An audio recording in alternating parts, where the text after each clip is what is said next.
What is up, YouTube? Ooh, Want to get a chair? caught me in my jammies. I'm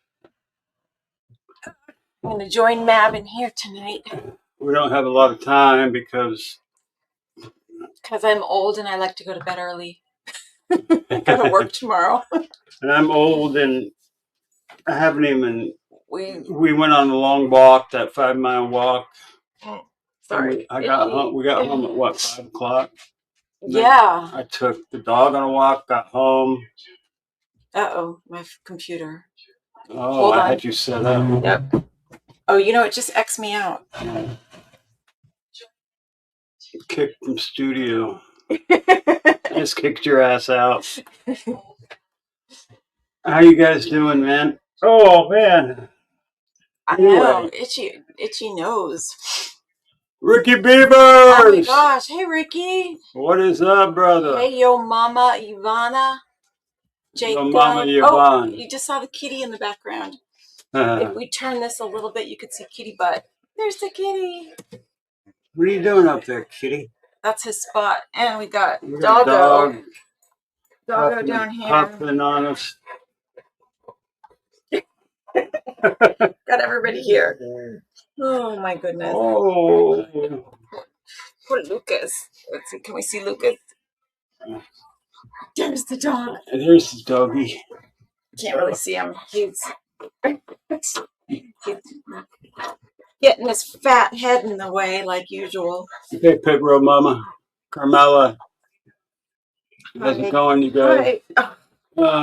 This dog. I'm telling you. Kitty. Right there, I guess. What is that? Oh. Door. I want you guys to see George up there. He's hanging out with us watching. He's the star of the show. Hi there. No, don't scare him away. Oh boy, here we go. I'm gonna scare the kitty. I hold him like this, he just goes limp. Hi, baby Joe. Oh, do you want to put something on him or do something? You said I had to have him like this for a reason. But this is a bad position, so we'll do it later. I can do it tomorrow. What are you gonna do? It's flea medicine, but it can wait one day. We can do flea meds tomorrow. Look at that belly.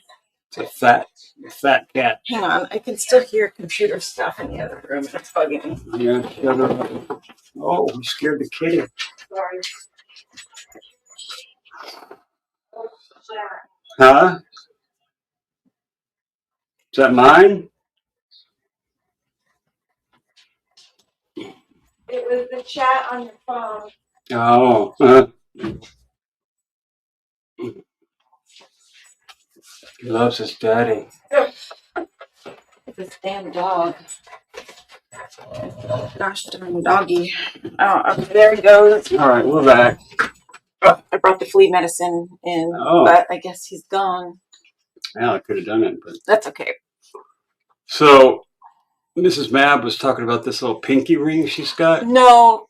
So first of all, it is not a pinky ring, but I went to, we live in a small town, and for some reason, my ring finger here, you can't see it, but got really swollen, and I couldn't get my wedding ring off. What's up, Gopher? So I went to the jeweler's because someone told me they can stretch your ring. So I went in there. I can't stretch the ring. What are you doing? Nothing. Go ahead and keep talking. Couldn't stretch the ring, and I was looking around the shop, and I saw she had an alexandrite. And you guys, some of you may know what an alexandrite is, but it's a precious stone.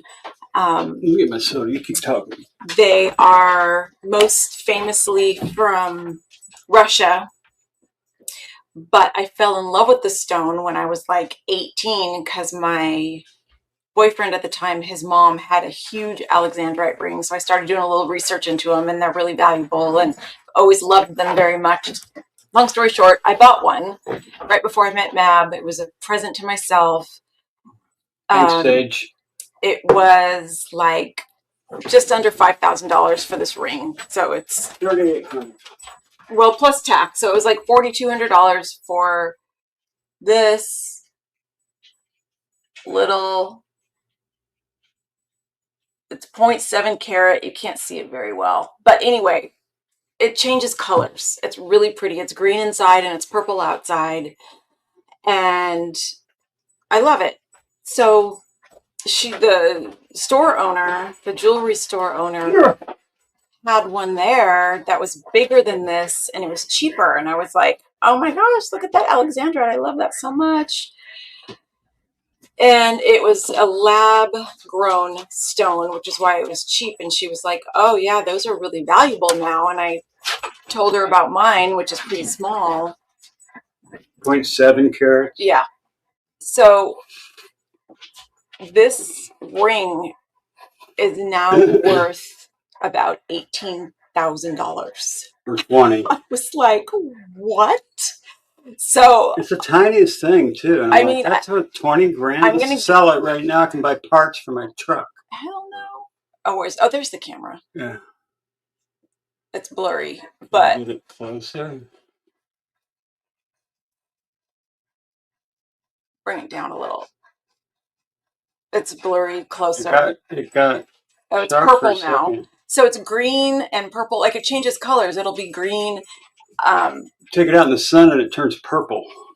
So anyway, I love this ring. Yes, it's small, but it means something to me.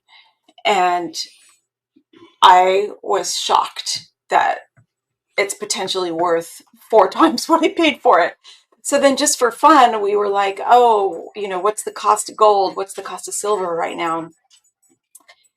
And my grandmother left me her silver cutlery. So just for fun, we like looked it up to see what the silver was worth. One fork is $570. Can you see that? $6. No, I'll bring it up. Oh. Share screen. It's Gorham. Yeah. It's the top one. So my style is a little different, but one fork. $576 for one fork, and we got 8 forks plus all the other shit. So I'm like, how much is this whole thing worth? Oh man. I was like, let's sell this shit.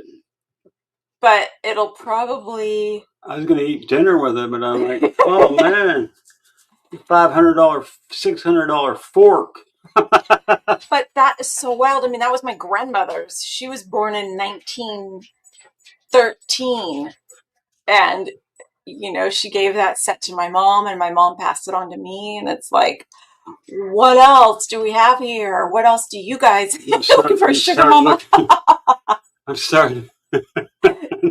But just like he's looking for a sugar. You ain't touching my sugar mama, Ricky. I already got one.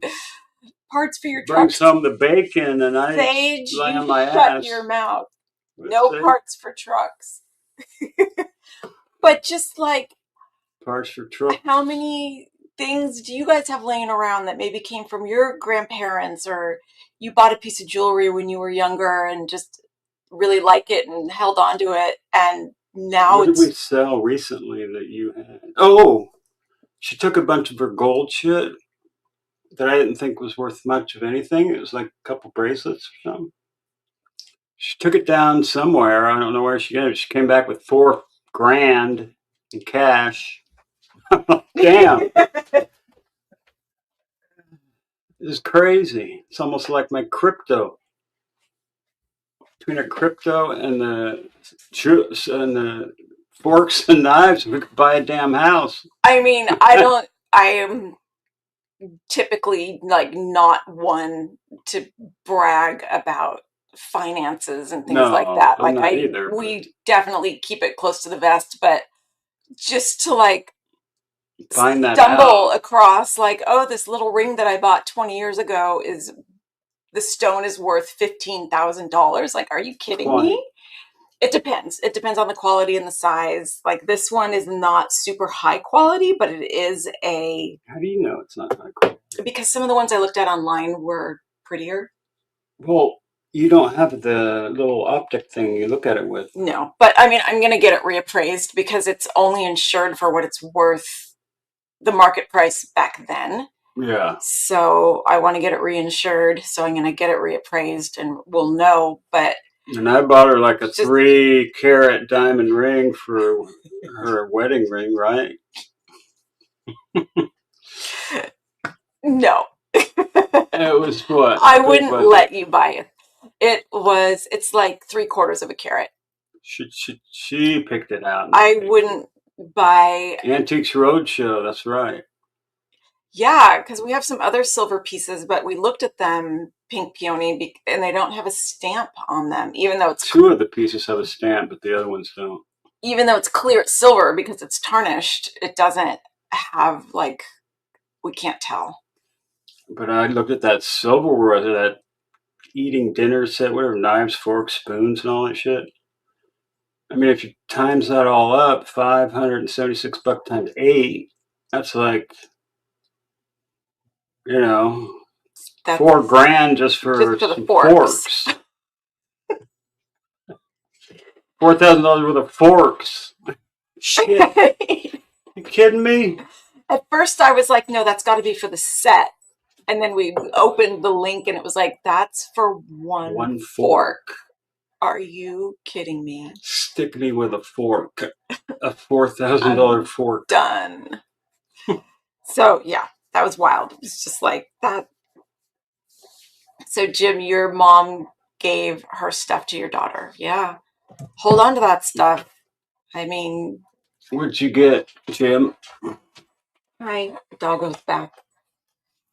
Doggo's back. Parts of my truck. That's exactly what we need. No, we don't need that. We need to put that other building up, though. Yeah, Mab thinks he needs a garage. I have a garage. I got too many tools in it. I need another garage. We already have the pad sitting out there. All we got to do is just buy this tubular steel building, and you can slap right on the pad, right? I already got the pad ready, remember? Mm-hmm. We both got it ready and fixed all the busted cracks and floated it out with whatever the hell you call it. What was that shit? Self-leveling concrete. And got a crane. We upgraded the crane after I almost killed myself. You almost died. Make payments. I don't make payments on anything. I've never made payments on anything except the house, and that was only for 9 years. I hate my car. I made car payments. We made car payments. I have never made a car payment. Yeah, you did. I leased a car for right. a company. And made payments. Company made the payments. I used to have 3 companies. Vice president of one company, president of 2 companies. But I shut both of the other companies down because you're retired. The IRS is fucking crazy. Hi. I had to pay a shit ton of money to the IRS for missing a date or some shit. It was crazy. This dog is bugging me. What do you want, Bubba? Anyway. He just wants to be with us. We're going to look at like a little bit of the Nancy Guthrie stuff. We just saw the vigil for Nancy on television. Yeah, it was very cool. Okay, lay down. I lit my candle. She has a candle that has 3 wicks in it. So we lit up all 3 wicks. Lay down. Lay down. The dog's name's Lucas. Good boy.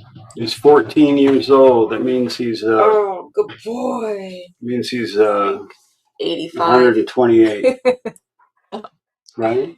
I don't know. 7 times 14, 70 plus 28. He's an old boy. He's 98 years old. He's about 98 years old because That's about right. I walk him like I can see the stop sign from here, and I walk him there around the little tiny alley and back. They could barely make it up the stairs. Poor guy. In fact, I had him give him a treat the other day just to make it up the steps. Our old guy. We got to get steroids, like Sage said. Well, he has so they used to give him meloxicam, which is an anti-inflammatory, which works really great, but he has really, really, really high liver enzymes. So they said, oh no, no more meloxicam, no more anti-inflammatories. But at this point in his life, I feel like just give him the medication that makes him feel better, and hopefully they will. Pink Peony, your mom misplaced her diamond rings. I misplaced my wedding ring. My mom still haven't been able to find it. My mom wasn't into jewelry. 0 ring. Well, the ring, both of us take our rings off at night, and Mab would put his on the counter, and then the cat would get it and play with it. So it could be anywhere. But we have deep cleaned the house and moved. We haven't done Maria the level, not the level you need to do to find something like that. He could have whacked it, and it's. But we've moved the piano, we've moved the couches, we've moved the washer and dryer, we've moved the bed and the dressers. So I don't know where it could be. I think it's just gone. How could it be gone? It's just like a sock, right? It just disappears into the sock hell hole. Honey, my favorite pair of sweatpants disappeared. I know. Things go missing in this house. There's a black hole somewhere around here that has a shit ton of socks in it. It has a wedding ring, and it has some sweats. And my scissors. Your scissors. I bought a brand new pair of scissors, put them in the bathroom, and they were gone like 3 weeks later. Have you checked the garage? They're pink. I think yeah. I don't care if they're pink. I'll still use them. Steal them. But they just disappeared. So things go missing. Helena M., your Australian blue heeler, lived to be 17 years old. Wow. Well, and those are big dogs. I need to get a metal detector. Oh, jeez. I know that ring's been missing. I'd had 4 or 5 years now. And our heat used to come out of the floor, and now it comes out of the ceiling. Because I did the whole new thing up in there. And when I got the hardwood floor done, they filled in all that and refinished the floors, which they need done again already. And I guess it's been 20 years. We're not going to do the floors unless we don't have a dog. This dog just. We got oak floors, and I did it in a really light. I don't like the dark oak floors. I like the light oak floor. So that's what they're. They are trashed. The floors are trashed. This room's pretty bad. But remember when I first moved in here, there used to be a water heater, a tank. We got a tankless now. There used to be a tank water heater, and I guess it flooded, and they were all buckled and shit. I didn't know you then. Yeah, you didn't know me then. That was when I had the psycho wife. Crab Rangoon. Crab Rangoon. Davina are Australian blue heelers big dogs. Lucas is 80 pounds. You're going to get rid of this. So he's a big dog, and I think that's part of the reason why he's having so many trouble with his hips. Let's get rid of the $576 fork.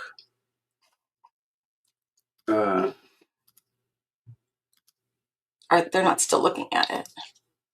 No. We're going to look at Brian Enton. Okay, well then I'm going to step out for a little bit. All right. You mean you're not coming back? I'll come back, but I'm going to step out. All right. Take the dog with you. She's taking the dog with her. But yeah, where in the hell is Nancy, man? It's crazy.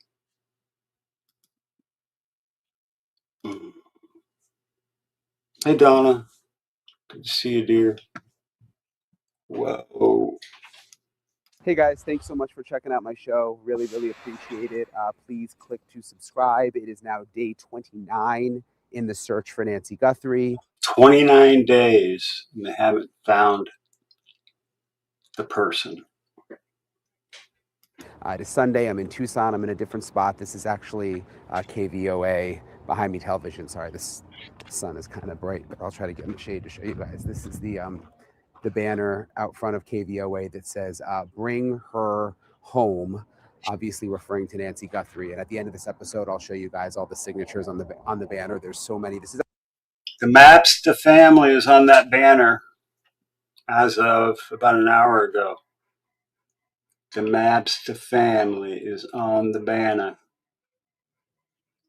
I said Mabster instead of Mabster, but you get it, right? is actually my I first realized time it was so big. out here. I haven't been out here to KVOA, but this is where Savannah Guthrie worked. I think it was her second local TV job. It's just, you read all the messages from people in the community, and it's just so heartbreaking. I can't believe it's now day 29. In this episode, I really want. That sucks if she is. A good chance she's not alive anymore. She probably wasn't alive from the very night that she went missing. And those blood drops could have been faked, in my opinion, too. It's one possibility. I hope it isn't, and I hope it wasn't. Who's Dave's 3 dot in here? Yeah. All right. Want to dive into the possibility of an accomplice or a getaway driver, which I've talked about before, but what could actually cause that person to come forward and essentially rat the other person out? There's $1 million reward now. It seems like that could be one of the ways this could be solved. And so many of the retired FBI agents who I've talked to say that they think that is what is going to happen here eventually. Why it hasn't happened yet?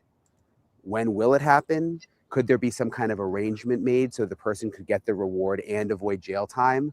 That's what I'm going to get into in this episode of Brian Ensign Investigates. I'm joined now by Maureen O'Connell, a retired FBI special agent. Maureen, it's nice to see you. I always get sad. I like Maureen. She's pretty good. I like her a little bit better than Coffin Daffer. When I don't see you very much, but I think I probably haven't talked to you on here in like a week or so. But I know it seems like forever. It does. I know you've been on a lot of shows, so I still see you. I just haven't talked to you. But I wanted to ask you, it's day 28 when we're recording this. A lot of people are wondering if this is going to become a cold case, Nancy Guthrie. I was just out at the house. It's just quiet.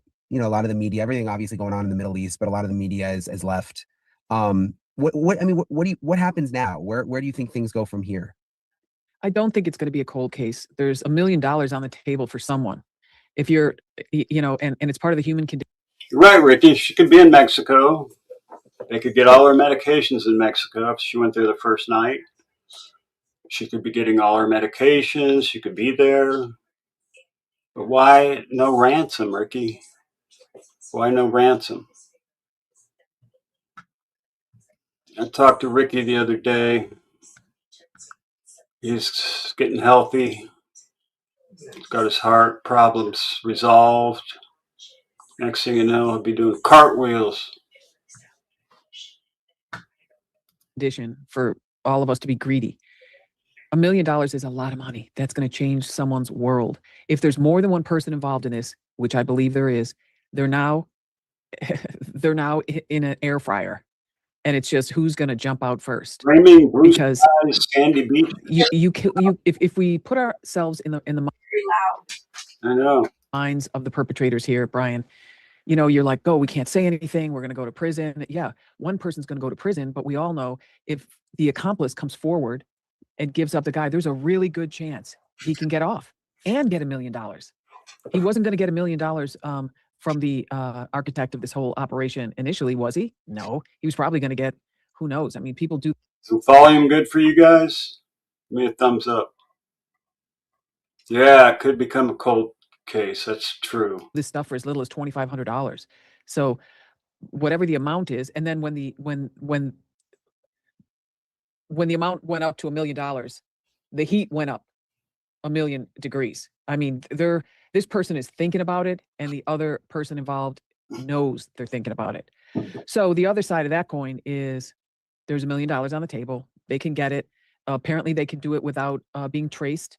A couple of neighbors heard stuff going on, and they were threatened if they told the authorities they would do something to them. Ricky be coming up with all kinds of crazy shit. I'm just kidding, Ricky. They can pick it up in cash at a post office.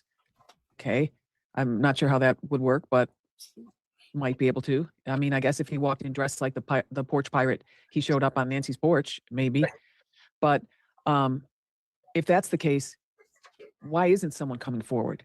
I mean, when you look at the other side of that coin, there's only one reason they can't, and it's because they're the only one and they're the only one responsible, or, you know, I can't come forward because I kidnapped her and now she's gone. But to your first question about this being a cold case, I don't think it's cold at all. There's so much follow up on any investigation, but one. You guys remember Kohlberger? We didn't know shit for like 30 days, and then all of a sudden they had him.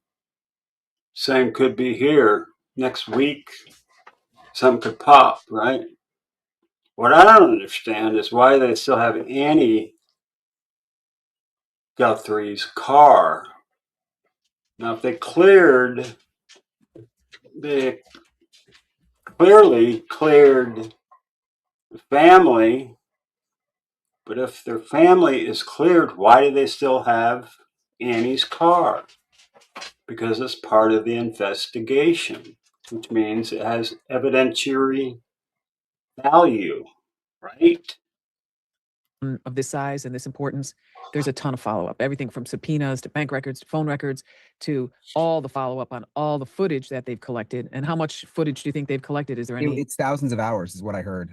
Yeah, the FBI is going through that. I told you earlier, I think it's probably traffic cameras because I mean, just knowing the neighborhood, there's not that much Ring camera. I don't think. I mean, I guess there could be if someone gave up their whole month of video or something, but Ring cameras ain't going to reach to the street, typically. Not in those kind of houses where they're way set back. Yeah, so there's not only going over the video, which is challenging, as I think you guys all got a little taste of when we saw the video from Camino Real the other day. It's very challenging. We're talking enhancements too. You have to slow all this footage down. You have to enhance it in different ways. You have to try to figure out what type of vehicle it is. From there, you do what we call chase the vehicle. So you're chasing the vehicle around the neighborhood. Let's say we find out it is a white Kia Soul that people are looking for, even though I know that's been discounted. Caitlyn Jenner? You mean the guy that used to be on the Wheaties box for swimming? Man. Everybody used to look up to that guy because he was in the Olympics. Now he's a chick. Some crazy shit goes on here. Now we're going to start looking for white Kia Souls in other parts of the neighborhood on other days at other times. Back on January 11th, those days are important for a reason. Someone saw something, and it's you know, they're looking at that. So when you have all this footage, and then you're also thinking of January 11th, and then you're also trying to identify vehicles and enhance things and compare and contrast that with any of the geofences that are up and the phone numbers in those areas. And the other thing to look at is all the cars that have no active connection in their car. So they don't have a car that connects to the that emits or is able to get picked up in a geofence, and they don't have a phone in the car. I mean, those people would go to the top of my list. Think about this, guys. In my opinion, Jeffrey Epstein was switched out in that jail. And I have proof, pretty good proof that he was. Now Ghislaine has been switched out. She's no longer in jail either. So a dead guy wouldn't want revenge because he's dead. But a live guy might want revenge for interviewing Virginia Giuffre or whoever the hell that woman was. I know, Texas woman. We need to stop that bullshit. Our kids are being freaking maimed and slaughtered and pumped full of all kinds of crazy ass drugs, and they're not even adults yet. Come on, man. It's bullshit. But yeah, if you're still alive, you might want to get revenge, and this might be revenge for the Epstein files. And if it is going to go cold because they're never going to catch that because he couldn't have done it because he's dead, right?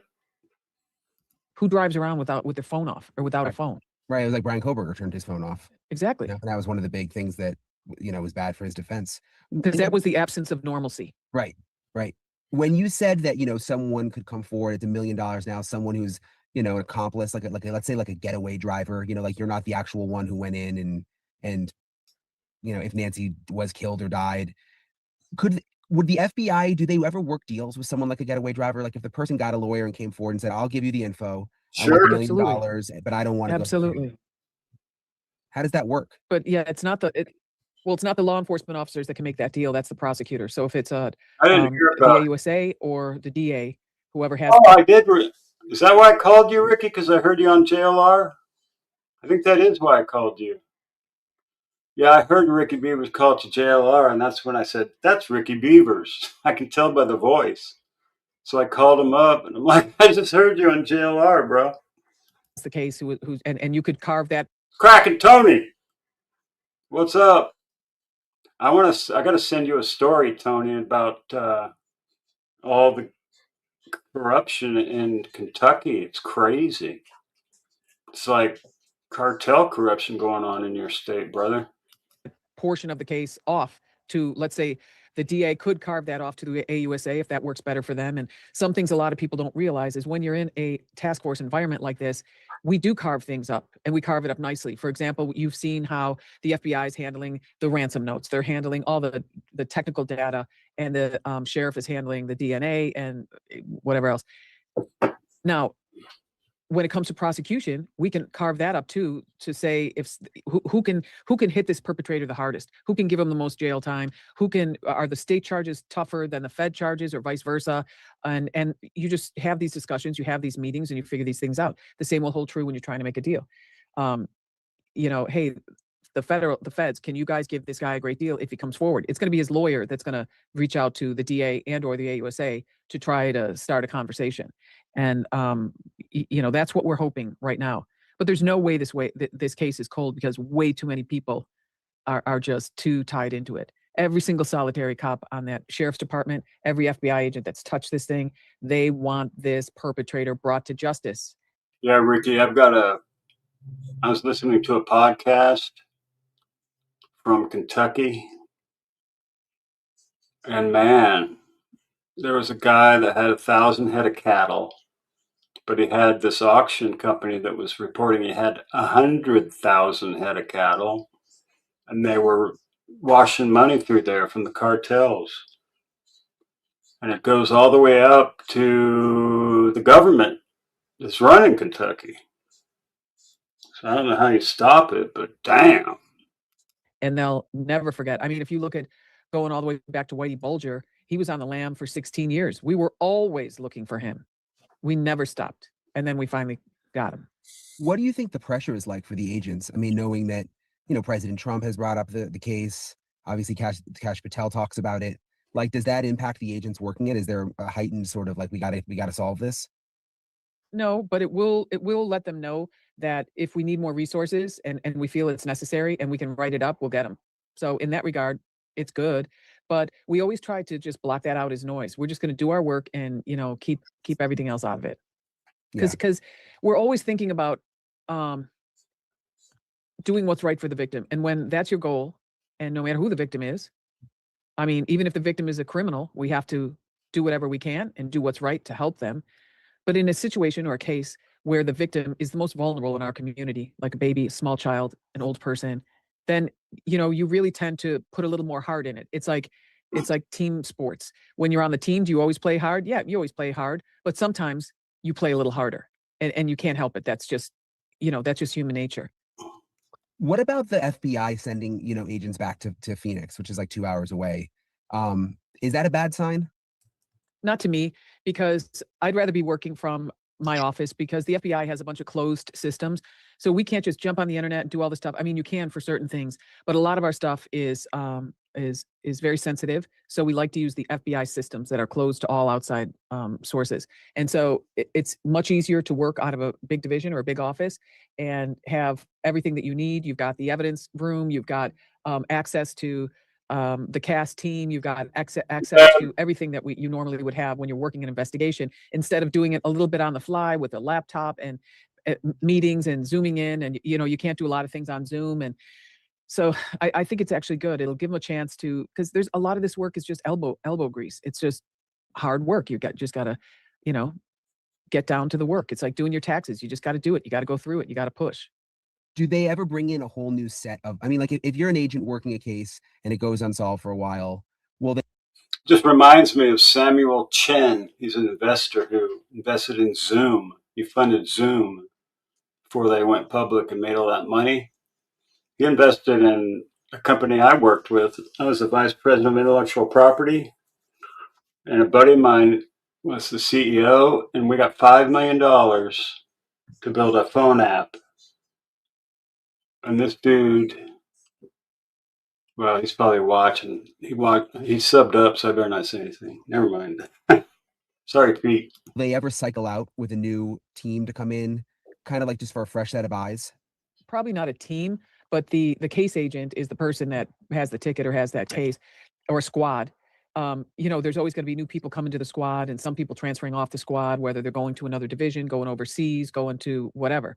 So there's new blood in there, and sometimes they'll just have the new person, hey, I want you to take a look at this section and tell me what you're thinking.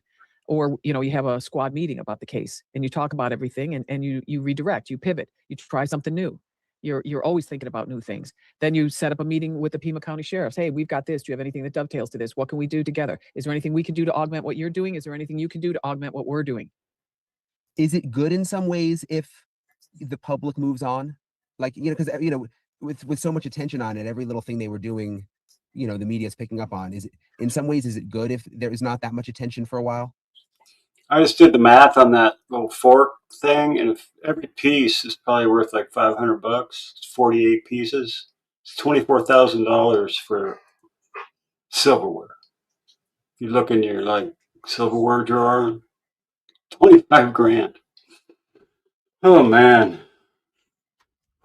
talk about inflation, yeah.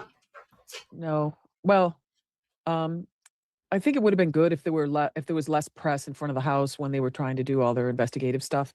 I was never comfortable with that because you can't even really talk, and if you're with someone you're mentoring, or you're with someone who's your mentor, you don't even feel comfortable asking a question because you think everyone's listening or whatever, or watching.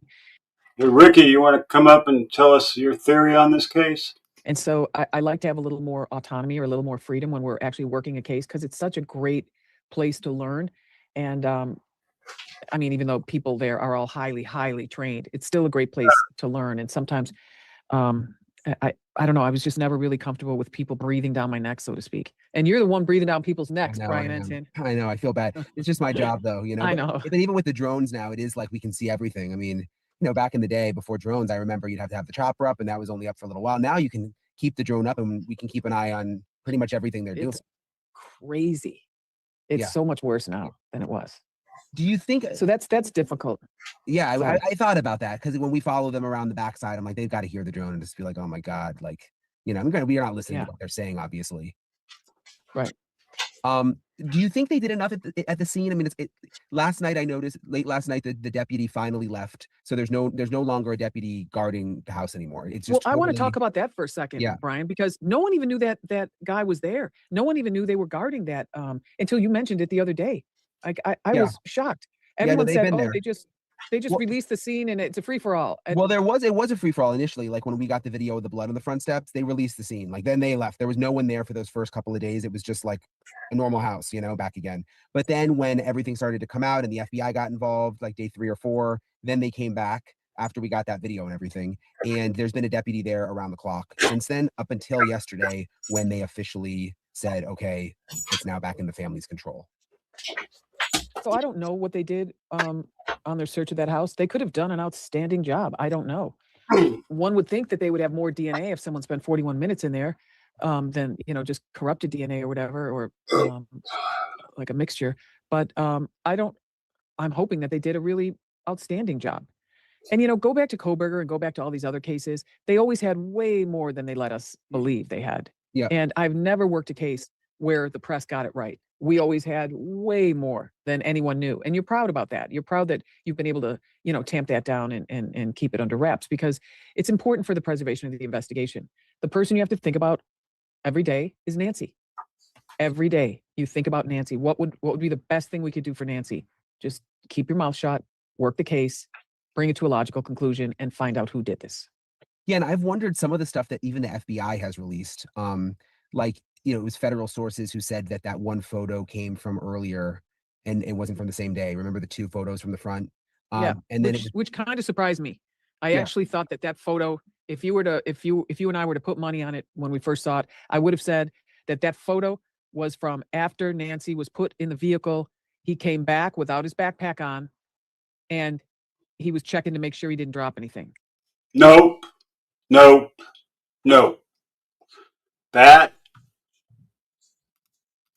That other picture, man, is from January 11th. How do we know that? Because the FBI asked for video from January 11th to February 2nd or whatever it was. And they wouldn't have said January 11th unless they knew that the photo was from January 11th. They're not idiots. So I'm not buying this. He took off and went back to make sure he didn't drop anything. Nah. That was from the 11th. Unless, if you ask me. Let me see if I can get back to where I was.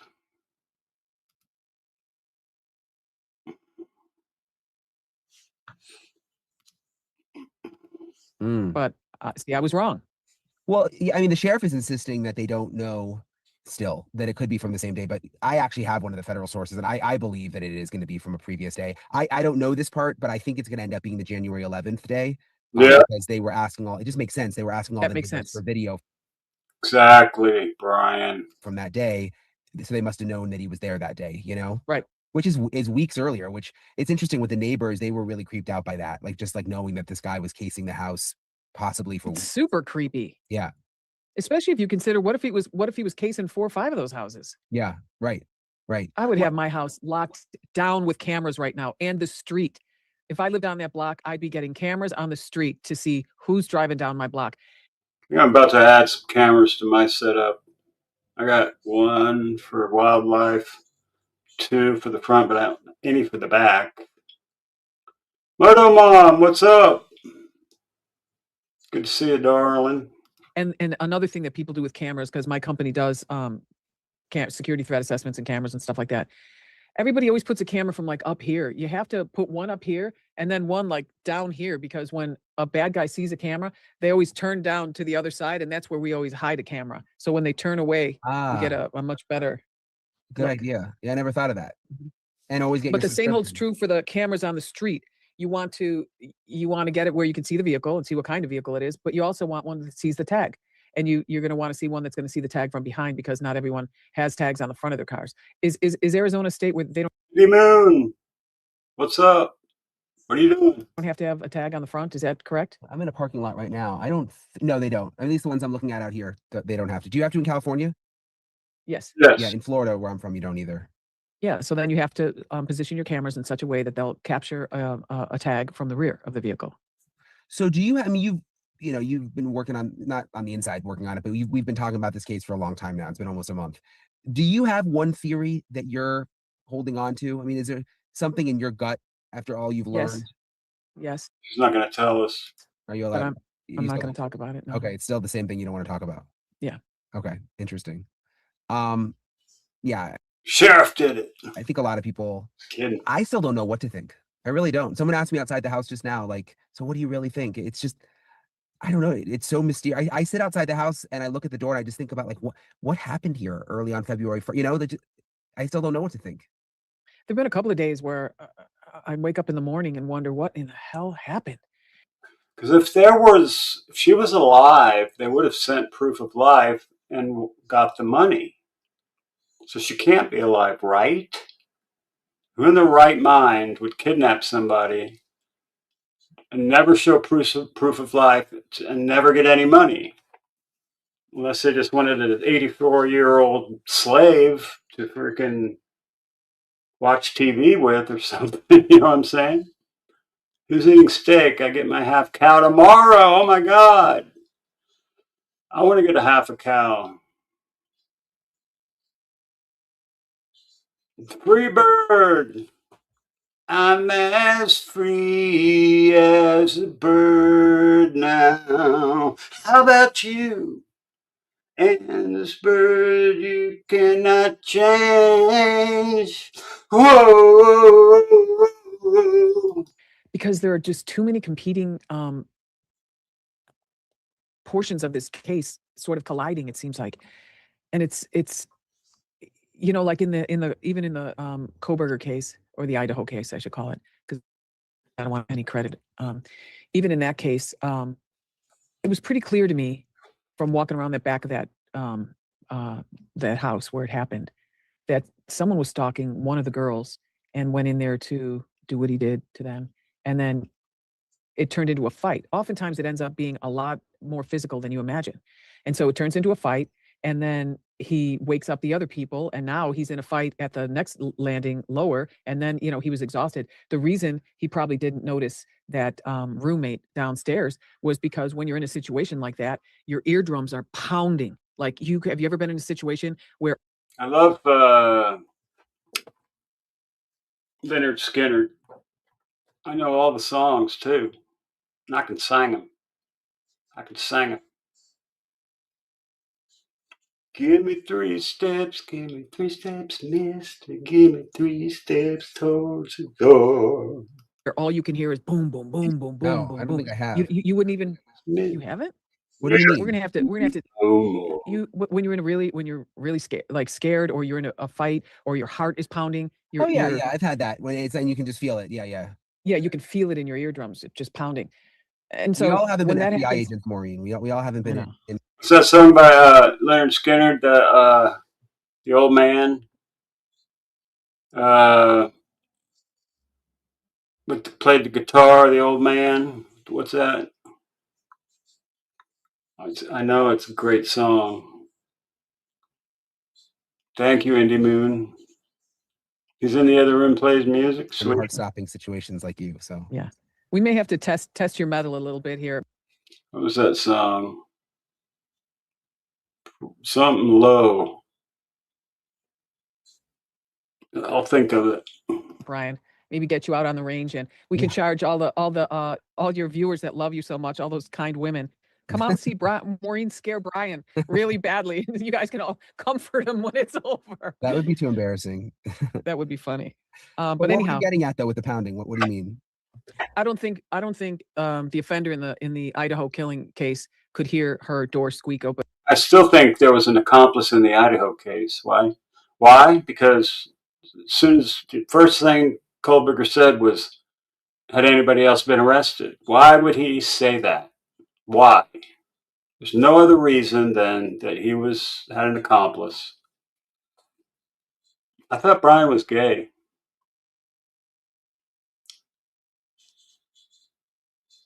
Why not say who you think it is? You came on Brian's show, yeah.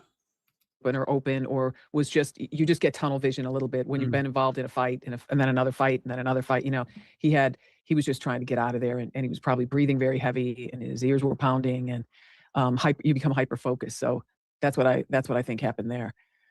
How does that connect back to Nancy though? You think that the person... It's not simple, man. Curtis Lowe. Is that it? Black man with white curly hair, did not have a care.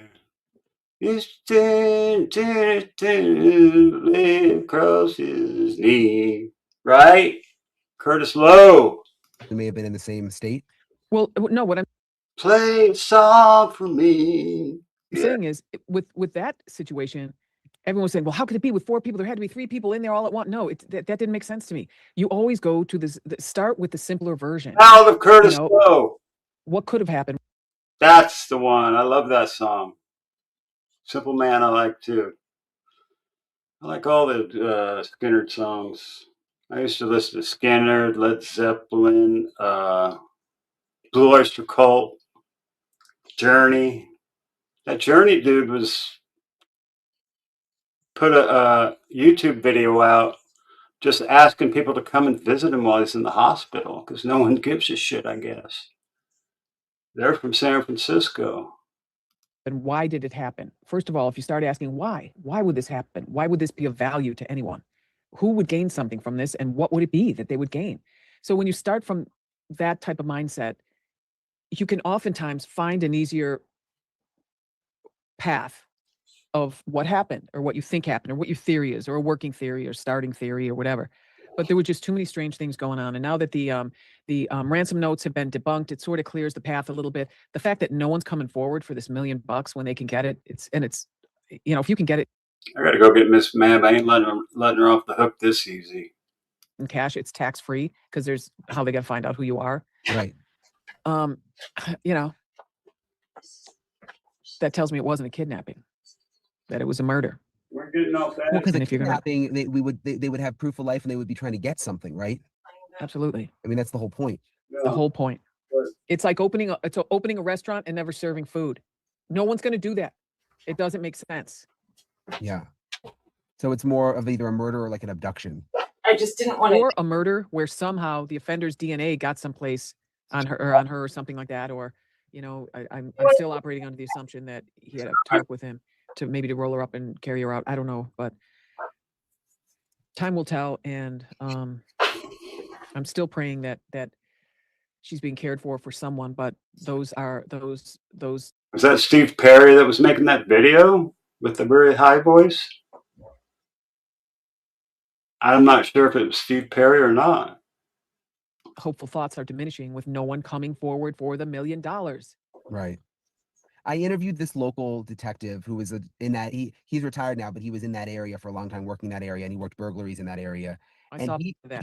Wow, is that California? Well, Bakersfield or California? Or because they were California dudes. Because I remember when I was in high school, that's when that "When the Lights Go Out in the City" song came out. Yeah. Yeah, that was like he was great, and he really thinks that it's a burglary gone wrong. And he was explaining to me that with these burglars in that area, when he used to investigate them, they all have criminal histories, so that they'll do anything not to get caught. He was saying they'd run barefoot through the cactuses just because they know that they're screwed because they've already got these histories. They're going to end up. Is that same Sherry that's Sherry, baby? Is that the same as the Sherry? In jail for a long time. So he thinks that his theory was something went wrong where Nancy died, and they'll do whatever it takes to cover that up because they don't want to take the blame for that since they've already got a criminal history. Okay.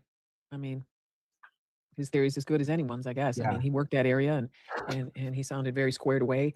And you know, it was sad to hear in his voice. No, I didn't think so. The hardship that the department is going through and the I was the detectives and deputies are going through because of all this nonsense that has happened.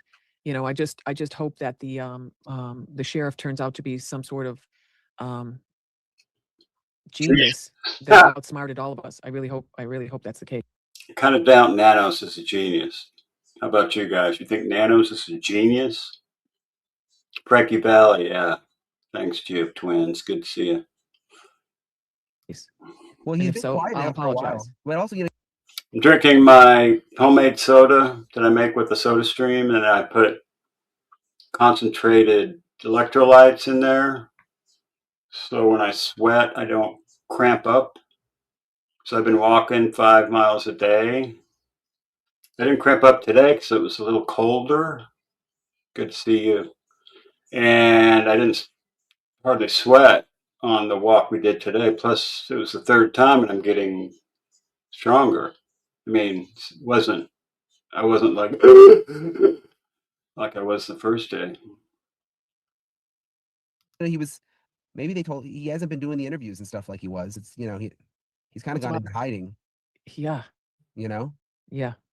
Well, we'll see. Maybe I'll take you guys on the walk with me tomorrow. I'll just put my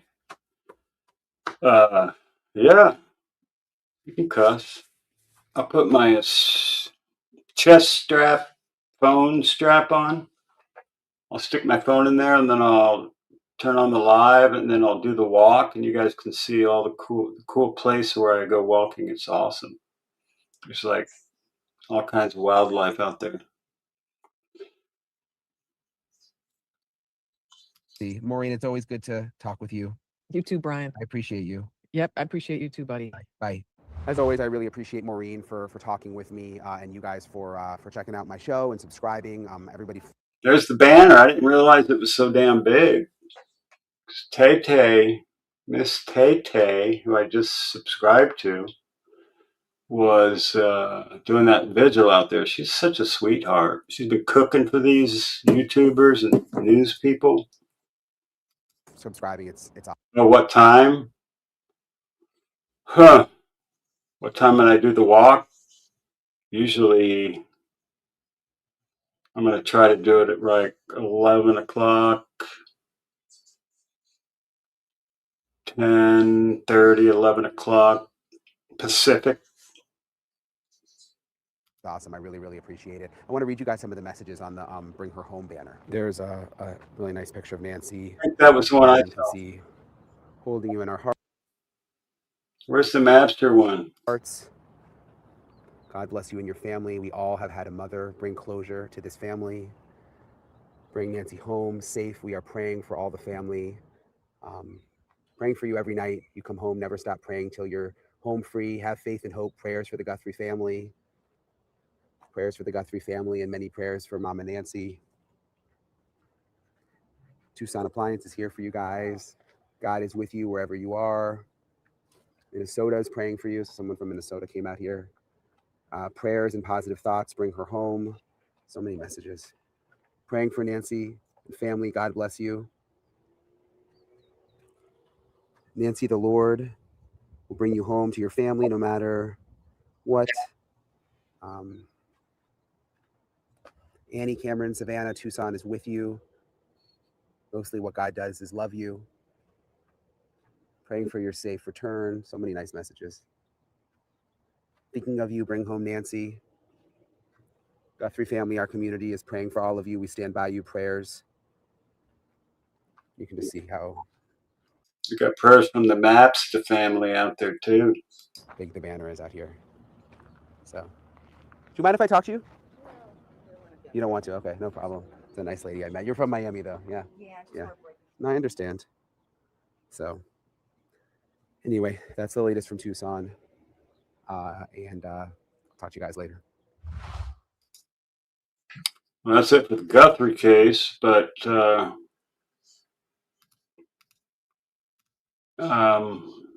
Hunch,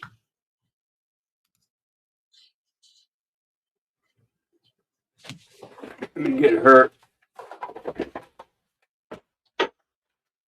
Okay, it's over.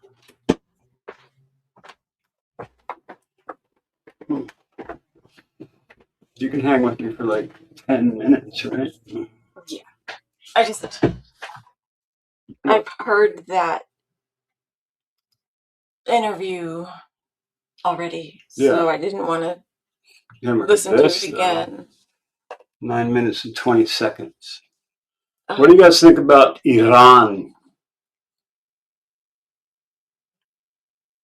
They're not going to answer you. Yeah, they are. Of course there are. There's 32 people in here. Okay. I'm old, aren't we all? Yeah. Most of my subs are older. Kelly! Holcomb. First combat use of new U.S. autonomous kamikaze drone. Wow. I still feel 20 in my mind, too. Well, maybe 16. Yeah, 15. Your mama. Kelly Holcomb, 33 now. Sweet. I'm starting to feel like I'm getting older, but that's just lately. Because I was getting too fat, but I'm feeling stronger now that I started walking all that time. I think I'm gaining muscle because I lost 4 pounds when I started walking. I thought I was going to lose another 2, but I think I'm building muscle and losing fat, so I'm staying about the same weight. 68, feeling 98. Yeah.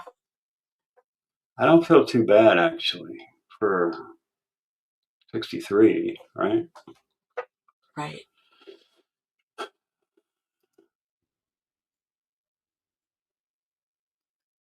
Can they see? No, they can't.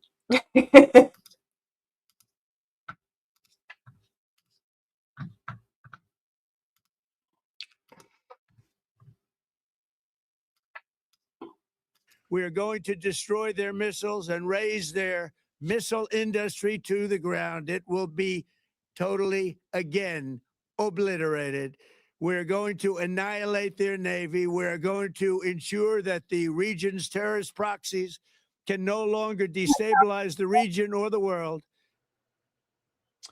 Let's bring in Fox News' senior strategic analyst, retired General Jack Keane. Scared for our country because we got these nutballs going off the deep end, the Muslim fanatics.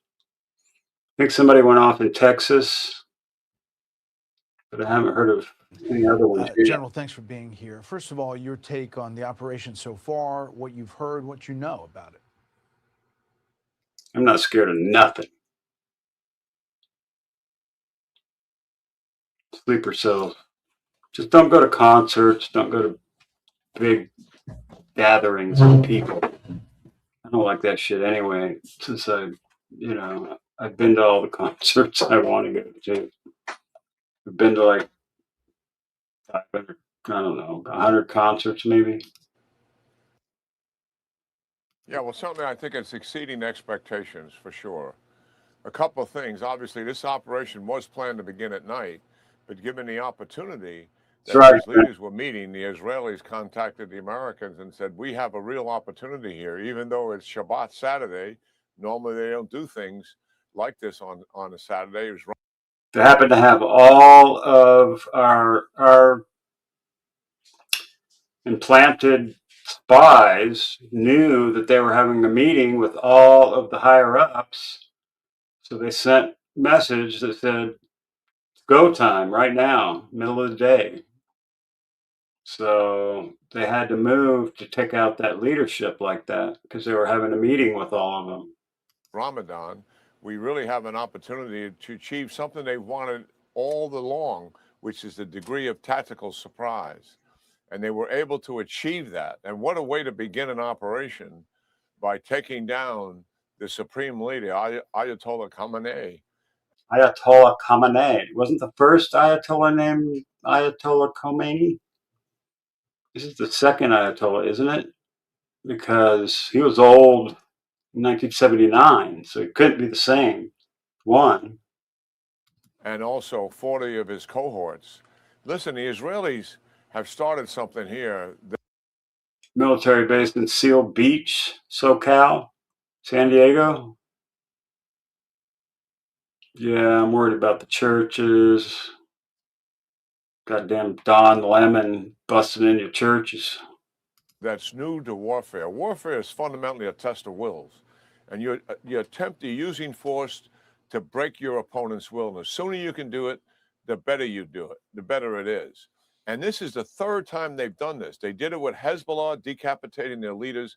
Hezbollah never recovered from that. Even though they have thousands of missiles, they never fired one of them in support of Iran during Israel's 12-day war against the Iranians. When I asked the general, why haven't they used those missiles? An Israeli general, he said, sir, we have broken their will. And that's the reality. And here we're repeating it again. During the 12-day war, remember, they took down the senior military leaders and the nuclear scientists. An Israeli debriefer indicated to me that impacted 60% of Iran's capability to retaliate against Israel during that 12-day war, decapitating the leadership and the command and control, the disruption that some. That's right. Jesus does not want us to live in fear. Everything is in his time, his will. Got to have faith in our Savior. That's right. Do not fear. How many times have you heard that in the Bible? Have no fear. Do not fear. We are not to be fearful. That's why I'm not afraid of anything. If I die, I'm going to Jesus. And it's going to be better than this.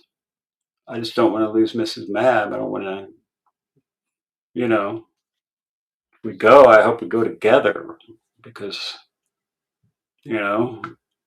but when I had this operation in my face, it was like, you could die during this operation, so you might as well just stop being afraid of shit, right?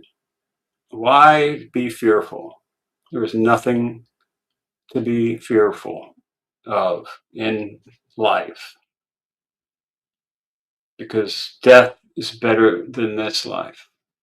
It's always going to be better than what you have now. Material possessions mean nothing. Nothing. Absolutely zero. Something like that has caused. And here we are seeing this again and executed so brilliantly in what it's achieving. And then I guess Isaiah 34 through 49 prophesies this in the end times that this will happen, and it's happening right now. I never thought I would live to see the things that we are seeing in our lifetime here. they're going to take advantage of that and work on the entire infrastructure that sustains the regime, the political infrastructure, the legislature, the National Security Council, other agencies, and then the security and military infrastructure that sustains this regime. They're going to take it apart systematically and deliberately, plus the missiles, the Navy bases, etc., to decapitate their hardware and their military capability, to include the defense industrial base. Could last 2 to 3 weeks, but if this regime capitulates, in a sense, gives up. Well, they've got these off-ramps that they're offering some of these IRGC members that if they throw down their weapons and give up, that they won't hang them in the street for killing 40 to 50,000 of their own people. How do you deal with somebody like that? Somebody puts a gun to your head and says, I will kill you if you don't kill them. I would say kill me. So I'm not going to kill them because Jesus or God says, thou shalt not kill. All right. So if he says thou shalt not kill, you damn better not kill. You shall not take the Lord's name in vain. You shouldn't. You ought not do that. There's a lot of the 10 Commandments. You don't mess with that shit, in my opinion. You can do your own thing, but in my opinion, you just don't do it unless your life is in danger. So if my life is in danger, I would have no choice. But it could happen a lot sooner. But this is Yeah, a it was very so bad. comprehensive operation, brilliantly executed so far. we do live in scary times. But what times weren't scary? I mean, I was more fearful in my younger days than I am now. What are we supposed to be afraid of? If you have faith in God and faith in Jesus Christ, your death is going to bring about a better existence for you. Period. I mean, it's going to get better, not worse. Am I afraid to die? Not really. I mean, I'm sure, if I jumped out of a plane, I'd be scared before I hit the ground, but I don't know. hard to articulate. But we're not supposed to be living in fear. I know that. I've been told by a couple of senior officials there are various off ramps depending on what they see conditions on the ground. I want to put up this map of Iran's retaliatory strikes so far. Not surprising that obviously Israel, a major target here with many missiles, that a lot of them have been taken out. You hit that one hotel in Dubai, and they're shooting at Bahrain. They're shooting at all their own Muslim countries. By the defenses. But what's surprising, I think, is some of the civilian targets in the Gulf Arab neighbors. And we'll put up some video of some of these strikes. But the Ministry of Defense from the UAE out of Abu Dhabi announced that since the onset of this attack, the Air Force and Air Defense Forces in UAE have engaged and destroyed 137 ballistic missiles, 209 drones, shot towards UAE. A few of Just one country. Wow. Yeah. Good on you, Indy Moon. them hit civilian targets. There was the hotel and the Fairmont Hotel, the Palm, and others. Bahrain also another attack there. And what do you think is the strategy there, General? It seems like it has stiffened the spine of those Gulf Arab allies, and they're actually getting the GCC together to say, almost if you attack one of us, you're taught to attack all of us, almost like a NATO charter. Yeah, I mean, I think their motivation there was to threaten this attack, and now obviously they're following through it. Remember, they didn't want the Arab states supporting this attack in any way, shape, or form. And last time, some of them provided fighter jets, and many of them provided overflights, etc. We're all human, even believers. My daddy lied at Leisure World. His picture is at Harbor Surf Shop. Above the door, Big Al. Where's Harbor Surf Shop?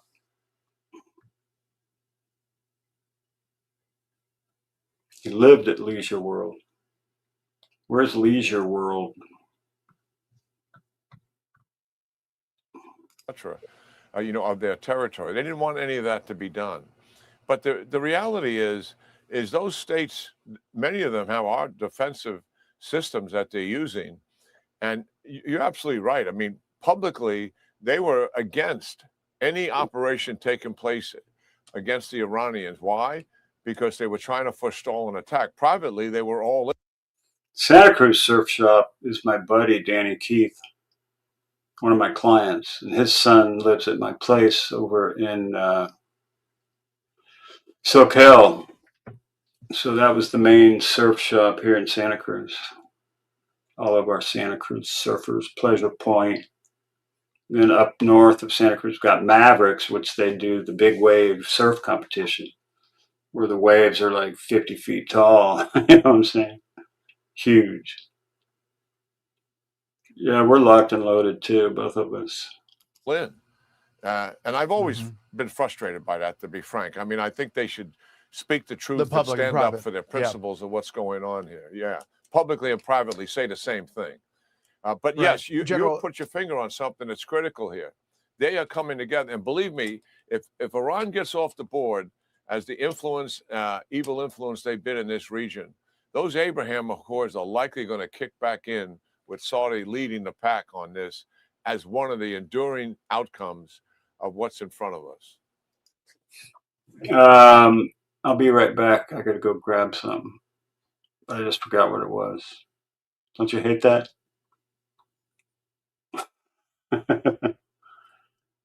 Shit. I mean, it could change the region dramatically. Obviously, we're in the very early stages of this, and a lot can happen.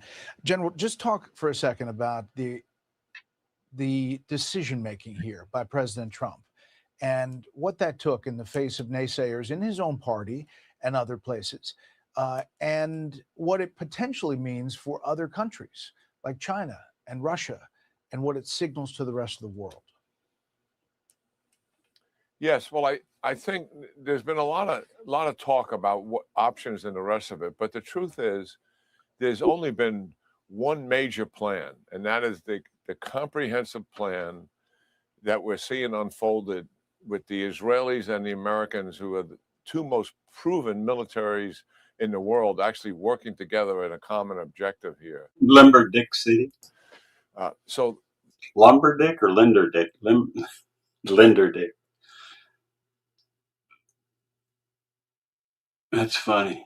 that is one thing. The other thing is certainly people have been trying to talk the president out of doing this, worried about the day after, the ambiguity that surrounds that, the chaos in Iran as a result of it, the chaos in the region, the war will be expanded.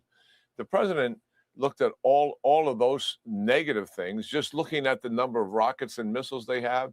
And if that's all you're going to look at, we're likely going to have a number of casualties as a result of it. We may still have some, to be sure. And you can come up with sort of a negative answer. He listened to all of that. If we get through this whole thing without any U.S. casualties, I will be very surprised. But at the end of the day, I think his motivation was pretty simple. He saw that the regime was weak, but what was the regime doing? Recovering their missiles as rapidly as possible. They made a decision to recover their nuclear program, but they hadn't put it into play consequentially. They were providing financial and material support to the proxies so the proxies can get back on the path to attacking Israel again. 22 holes in one. I've gotten birdies, but no holes in one.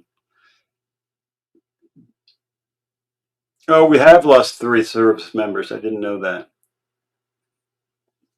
And in other words, he looked at Iran and said, the 12-day war, they learned nothing from that experience. They're going to keep doing this, and I'm not going to extend them a lifeline. So stop them from doing bad things and what the regime was doing. And that's what he's done with Syria and chemical weapons. That's what he did with Qasem Soleimani. And that is what he's done with Venezuela. He stopped something bad from happening. The second thing, which is even more meaningful, he's setting the conditions for the regime to collapse and to move finally towards probably people that are less ideologue than what they are currently, and maybe somebody we can work with, and put them on a process where eventually the Iranian people get back in control of their country. They made the Shah's son, Pahlavar, what the hell his name is. It is an incredible decision. It's going to define his presidency, and it's going to define his Shah of Iran's son. Legacy. Why? Because you said it, Brett. This is going to open the door to stability and peace in the region that none of us could have seen, and none of the previous 7 presidents were ever willing to confront Iran in any consequential manner whatsoever that put their survival at risk. And this president has made that decision, and we're knocking on the doorstep of an enduring peace in the region as a result of it. Donald Trump carries his balls in a freaking wheelbarrow in front, as far as I'm concerned. Shah of Iran's son was killed? I thought he was the one, the guy that's wanting to take over, Prince. Well, I hope it is as you project. And there are a lot of questions yet to come, but we appreciate you coming on and laying it all out. General, thank you. All right. Come say bye to the peeps. It's warm in there, huh? Very warm. I lit a fire because I was cold because I was eating ice cream. Now it's like 80 degrees in the house. 5 degrees in there. Yes. All right, you guys. I remember when the Shah's wife was American. Nope, but he was killed. So who's the prince that they're wanting to take over now that the people are all chanting?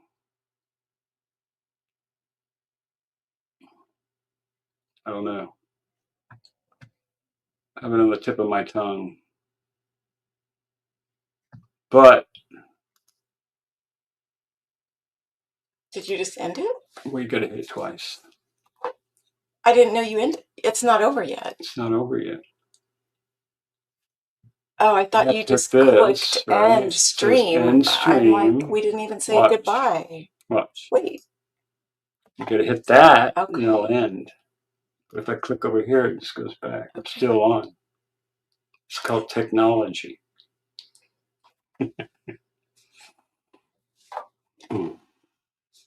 Oh man. All right, guys. I know what technology is. Yeah, I remember in 1979 when Carter had the helicopters over there trying to rescue those hostages. They crashed in the desert and killed a bunch of people. And then when the yeah, she is. When Reagan was just about to take office, they turned him loose the same day because they knew Reagan was going to kick some ass. So they let them all go. I remember. I'm not old. Yep. Reza, All right, you guys. Reza, yes. Pahlavi.